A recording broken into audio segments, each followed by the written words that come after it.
রাজকুমার বলি আর যে কুমারই বলি, এখন যে গরম পড়ছে এই গরমে আমার ছবি চলবে কিনা এটাও আমার সন্দেহের একটা ব্যাপার আছে।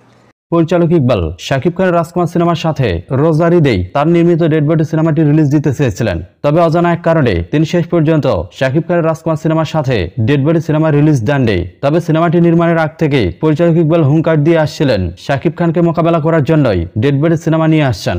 তবে শেষ পর্যন্ত অজানা এক কারণে রোজার ঈদে তার নির্মিত ডেড বডি সিনেমাটি রিলিজ দেননি। তবে এ বিষয়ে সাকিবিয়ানদের দাবি, শাকিব খানের রাজকুমার সিনেমার ভয়ে পরিচালক ইকবাল রোজার ঈদে ডেড বডি সিনেমা রিলিজ দেননি। এর পাশাপাশি গণমাধ্যমে লেখালেখি হয়েছে পর্যাপ্ত সিনেমা হল না পাওয়ায় শেষ পর্যন্ত ডেড বডি সিনেমাটি রোজার ঈদে রিলিজ দেওয়া সম্ভব হয়নি। তবে এই দুইটি কারণের মধ্যে কোনটি স্বীকার করতে রাজি নন পরিচালক ইকবাল, কারণ বারবার বলে আসছেন তিনি শাকিব খানকে মোটেও ভয় পান না। এর পাশাপাশি রোজার ঈদে সিনেমা হল না পাওয়ার বিষয়টি পরিচালক ইকবাল মিথ্যা গুজব বলে চালিয়ে দিয়েছেন। তবে ডেড বডি সিনেমা রিলিজের পরপরই গণমাধ্যমের মুখোমুখি হয়েছেন এই সমালোচিত পরিচালক। আর গণমাধ্যমের সামনে পড়তেই অনেক সাংবাদিক তাকে প্রশ্ন করে বসেন, আপনি কি শাকিব খানের ভয়ে এবার ঈদে ডেড বডি সিনেমা নিয়ে আসেননি?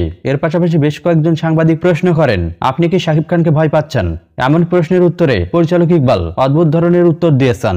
এ বিষয়ে পরিচালক ইকবাল বলেন, রাজকুমার বলি আর যে কুমারই বলি, সিনেমা মানুষ কতটুকু গ্রহণ করছে এটা সবাই জানে। পরিচালক ইকবাল মনে করছেন শুধুমাত্র প্রচন্ড গরমের কারণেই ডেড বডি সিনেমার দর্শক কম হবে। তবে যে দর্শক সিনেমাটি দেখবে সে বারবার সিনেমা হলে ফিরে আসবে।